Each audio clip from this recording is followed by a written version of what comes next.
Creating your first project in Buildster. So open the app, and the iOS and mobile Android platforms are identical. So I'm just going to show you on the iOS here. Things to consider when you're creating a project is that Buildster is blueprint based, and it's about collaboration on your blueprints. So keep that in mind when you're deciding what pages to select out of your PDF. For me personally, when I'm managing a project, I like to stick with floor plans, elevations, and kind of physical spaces that I'm going to be collaborating with my clients or my teams in. So I leave out, doors and window schedules and stuff like that, because it's just, for me, it's just redundant information. But you can add whatever pages you want later, so it's not too big of a deal if you don't select them all right now, because you can always add them later. So if you saw that there, I just selected the new project at the top, and I'm going to enter a project name. This one I'm going to say is called Test Project, and I'm going to enter the address. Now the address, it's an optional field, but the address does get shared with people you invite to your project, so it's nice that they have the address and you don't have to text them the address. So for here, I'm going to just put down 123 Fake Street, and you get the idea. I'm going to put Calgary and leave it at that. Okay, I'll select Canada.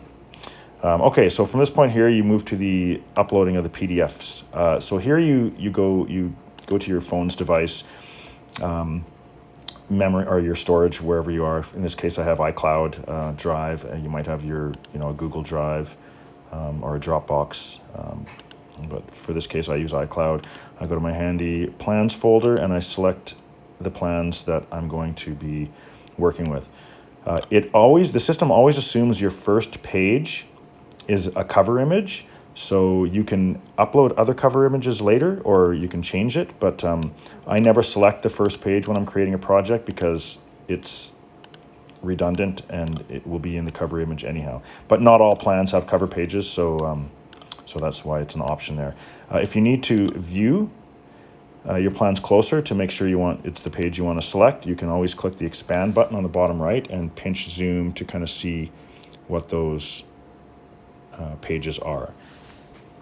So from this point here, you can select them all if you'd like, or you can go through and select individual ones. So for this, I'm going to select my site plan, my plot plan. I'm going to select my floor plans, and which includes my roof plan and my elevations. And that's all I'm going to select for this creation. So when I go to preview project now, you'll see that the front image automatically got chosen for the cover image.